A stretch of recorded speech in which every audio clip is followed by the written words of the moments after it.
Okay, this should be working. Hi, I'm Matthew, talking to you today about my concept presentation for the Chemistry AQ. The concept I have is endothermic and exothermic reactions. First, let me talk about this though. So I made a Google Doc that is quite extensive, and I encourage you to check it out. I also made a Google Slides, which you're going to see here, which is sort of a highlight reel of some of the things I did. But I also wanted to make this video because I don't find just reading PowerPoints very useful, and the document is quite long, and so this is for some people this would be an easier way to access just the highlights. Also, ideally, this is my first time recording, so we'll see how it works, but ideally when you put it onto YouTube, if you click close captionings, it'll generate captions automatically, and so you should get a transcript, and so this makes it much more accessible. And I encourage you to try this out with your own students at some point, especially if they prefer to read over listen, for instance, for English language learners. If you want the more holistic approach for this concept presentation, check the Google document. But this should have at least some variety in here. All right, the concept I chose is exothermic and endothermic reactions. If you look, hopefully you can see my cursor. Exothermic, exo like exit, thermic like thermal, thermometer. This is temperature or heat coming out of a process or a reaction. Endothermic is the opposite of that. It's heat going in to a reaction. Here you see, for instance, sodium reacting with water. It's very exothermic. You can almost feel the heat from this image. This is a concept that students may experientially be familiar with, but they probably haven't learned before. It comes up in grade 12 chemistry, university prep. In the curriculum documents, it's sort of half of Unit D is thermochemistry, the other half is reaction rates, or chemical kinetics. And so endothermic and exothermic reactions is at least a portion of that.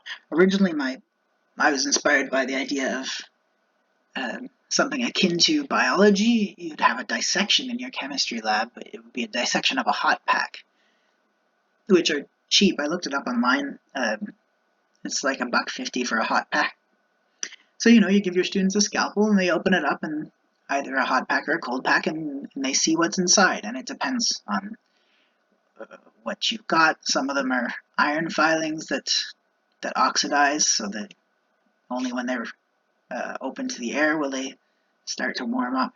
Or some of them are super saturated solutions, so when your students cut in, they'll see that immediately there's a precipitate forming. I thought that would be a fun idea, but I sort of, from there, I got more inspired and thought of some other things. And so I've gone a little beyond. Well, everything's related to endothermic and exothermic reactions, you'll see. But I've gone a little bit beyond just cutting open hot packs. But I'll be referring back to that fairly often. Okay, here's how I suggest doing the lessons. The first few are just sort of background things that you'll need to know to understand the rest of it. What's thermal energy? What's specific heat capacity? And how can we measure it? Lessons 4 and 8, I really do hope you can see my cursor. Lessons 4 and 8 are sort of the beefier ones, the ones that have the more important or harder concepts. Lesson 4 is where you actually talk about enthalpy of reaction. And lesson 8 is Hess's law, where the enthalpy of reaction can be predicted based on the enthalpies of formation of the reactants and the products. Hopefully the listener here has some, or viewer has some chemistry background and knows what Hess's law is already. Because the purpose of this presentation is not to explain the concepts, just provide a variety of activities or resources in explaining the concept to your students. All right, so let's just jump into that, shall we? The first activity I want to highlight could be really fun or it could be really difficult because it relies on a constructivist approach. And if your students are used to this, then they'll love it. And if they're not used to it, well, then they might have trouble. Constructivism is students constructing their own scientific knowledge, and so they are the scientists. And as scientists, we're inspired by something we've observed,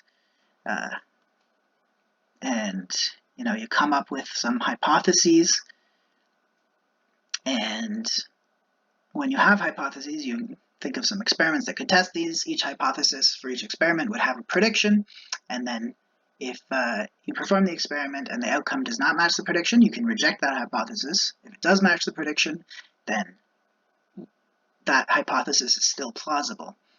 But then this allows you to revise your hypotheses, create some new ones, and create some new hypotheses. You may think of some new testing experiments, and you repeat and repeat and repeat until you come up with something that you think is the most plausible, or it seems to explain everything that we've observed. And in this context, the sort of prompt is, I've got a jar of hot water. Where is the heat? Can I have a jar of hot without the water? And again, if your students aren't used to this, they might not think of any hypotheses, but give them some time, prompt them. It's important that you set up classroom norms and expectations that nothing they say is stupid, especially for something like this, because some of the original scientific theories sound so wild, but we're used to them now. So similarly, students might say, well, there's heat particles dissolved in the water. This is a perfectly valid theory. They might say, well, it's inherent to the water molecules. They might say, any number of hypotheses, and then you come up with some experiments, and this depends a little bit on what resources you've got in your particular lab. As with all of these activities, I suggest you localize them to your specific context. But you perform your testing experiments, and hopefully at the end the students realize that heat is a form of energy. It's not anything material. It's not a substance. And this will help them later on with some potential misconceptions in this unit. The other thing that will help them with some potential misconceptions, you can see these GIFs or GIFs. There's a debate for your students to have. Up here, one of them, the particles are barely moving, and the other one, the particles are moving a lot. This is at lower temperature and at higher temperature. And you could, I would just show them these two and ask them, what's the difference? And then once they tell you, oh, these ones are jumpy and these ones are sort of sluggish, tell them that's what temperature is. If they've got an idea of what temperature looks like microscopically, it'll help them very much as we go forward. There are also some videos you can show them.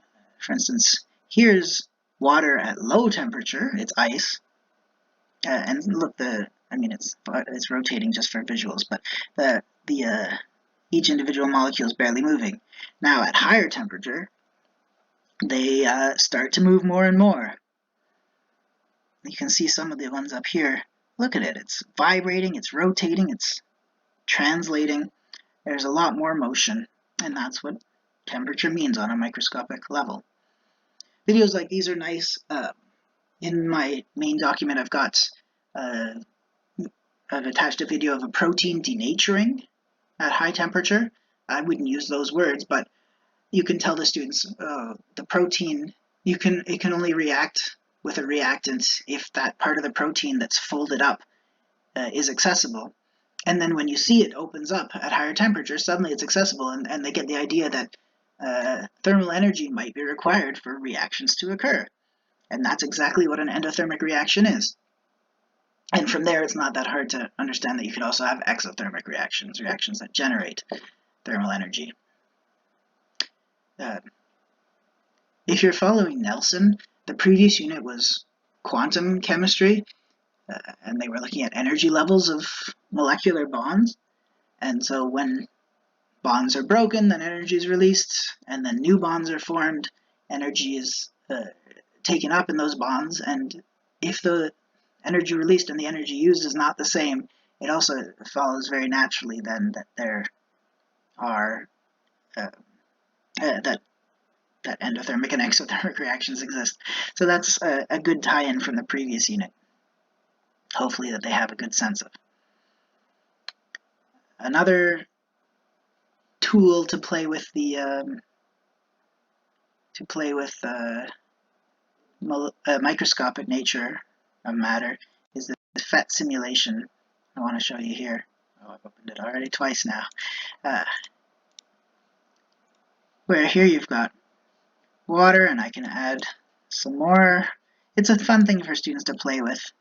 You've got, see, its temperature here and pressure gauge. You can modify those things here. I'm lowering the temperature. You can see it drop.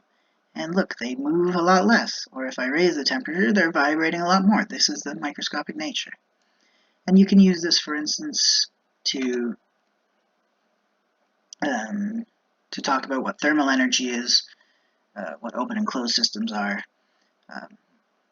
As a way to consolidate, I like to have a sort of think, pair, share, where students think of a definition, they pair up with a neighbor to talk about it, and then share it with the class, and then either an enriched student who you want to give more challenges to can synthesize what the class is saying, or you as the teacher can synthesize what the class is saying on the board, and then they can all agree, oh wait, but if he said this point, she said this, so you got to include that too. And sort of together they've come up with a definition, and I also like to put the textbook definition down, and ideally the two are more or less converged, just one's in their own words. Good. Another activity, an experiment, in fact. This is another important one for misconceptions, and this, of course, depends on what you've got available. I've written Bunsen burner. If you've got a better way of applying thermal energy to a system, do that. Because Bunsen burners, well, here's the idea. Each student's got their own Bunsen burner. You set it to the same level, and you set your retort stand with your beaker the same height above it, so that ideally each group's setup can add thermal energy to a system at the same rate.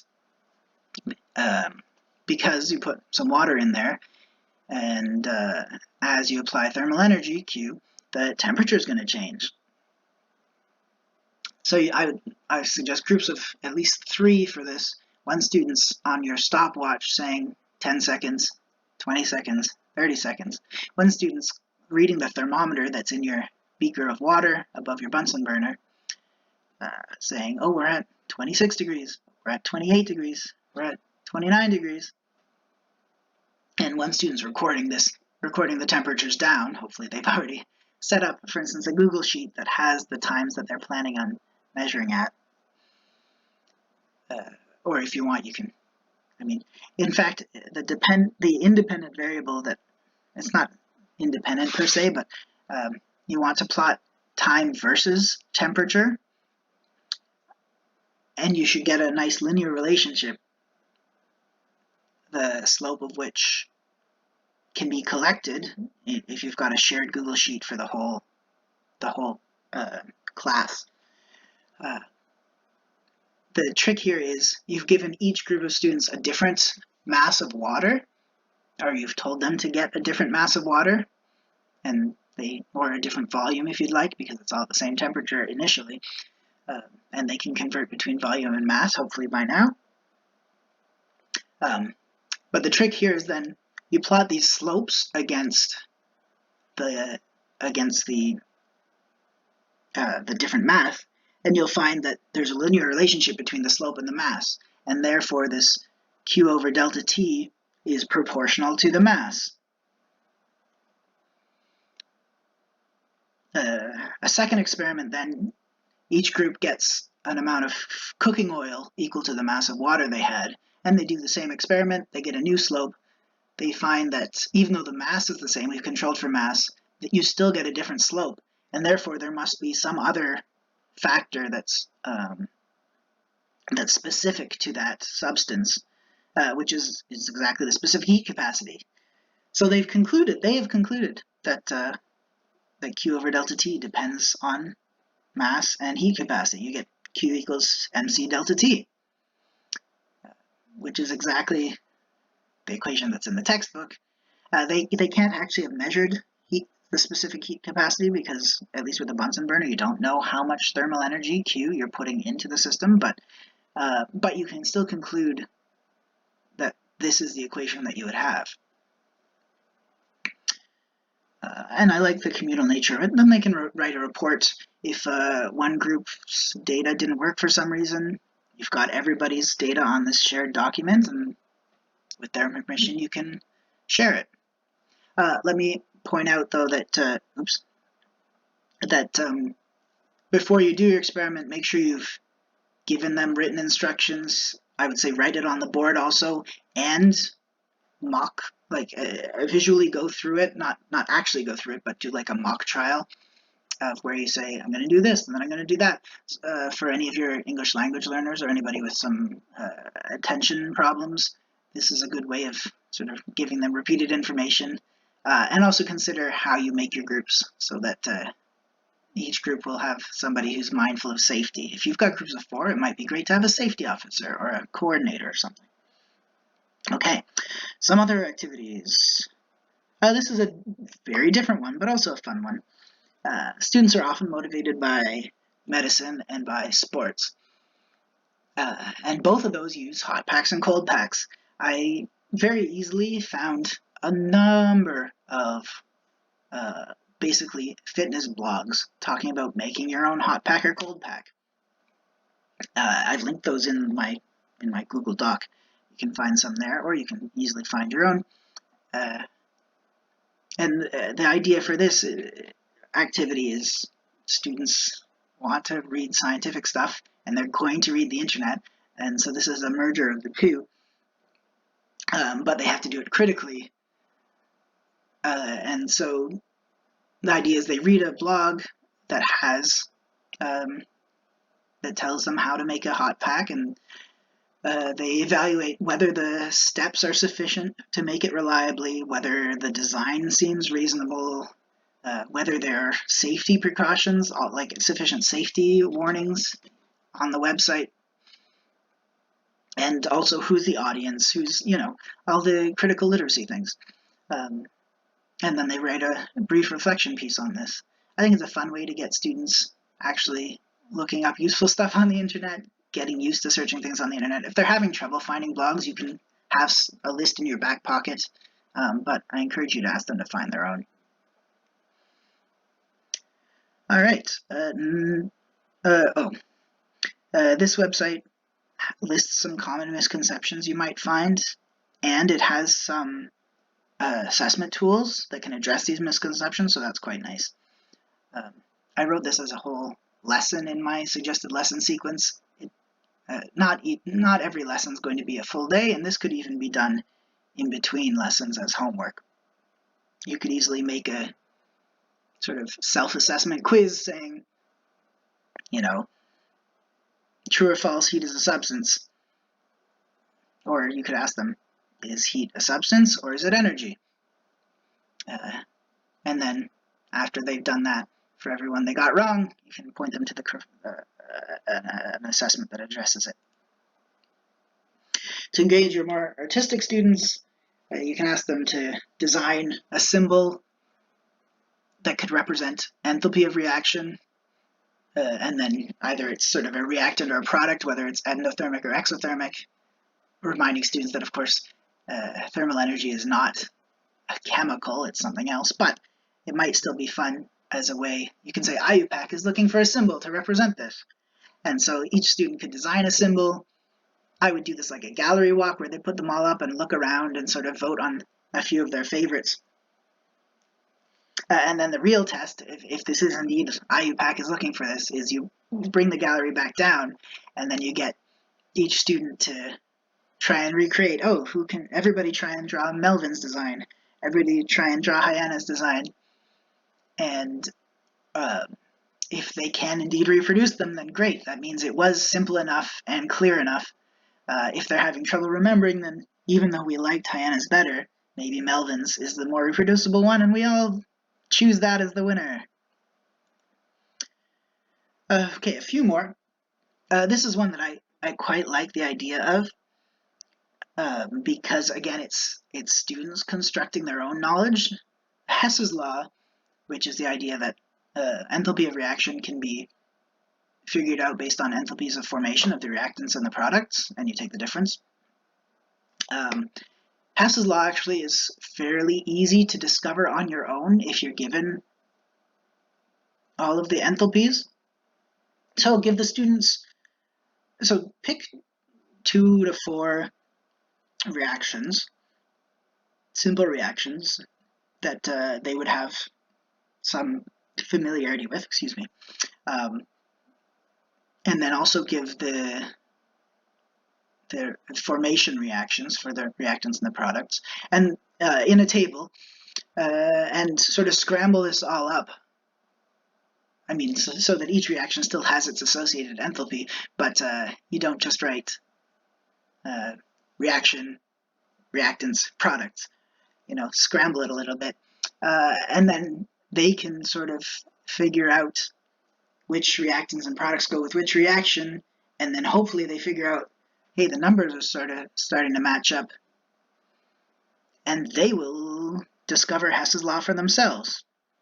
You can scaffold it a little bit, either right away or if they're having trouble by organizing it by reaction, reactant, product, reaction, reactant, product, or you can even just give them one reaction and the reactants and the products.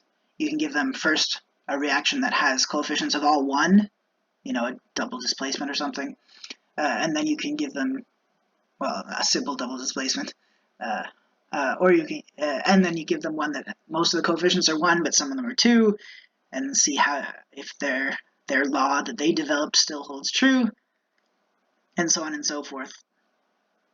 Later on, I suggest actually measuring the enthalpies of one of these experiments and showing that Hess's law holds out. That would be another cool experiment to do with another lab report. That's a formative assessment. Summative assessment, sorry. A simple assignment could be, student, pick your favorite reaction. Yo, I'm making alcohol. Look up what the enthalpy, demonstrate by looking up with reputable sources that this does obey Hess's law. Look up the enthalpy of this reaction, and then look up the enthalpies of formation of the reactants and the products, and then show that the math works out. It's a simple assignment. It involves looking stuff up, and it's a good assessment as learning to help consolidate and reinforce how Hess's law works. And it's simple enough. It's a simple enough assessment for learning. You've got lab reports and you've got a unit test, but I think it's good to have some smaller assessments as well. And this is one such assessment. Last one I want to highlight is, because I think it's pretty cool, is the idea that all nuclear reactions should be freely available to everyone, agree or disagree, and have a discussion on this. And there's a lot of points you can consider here, or students will consider, hopefully. Even before you jump into that, though, I suggest sort of prompting them on a Friday so that they've got the weekend to look stuff up, but also in the weekend before having the discussion on Monday, you ask them to contact someone who remembers the 70s or 80s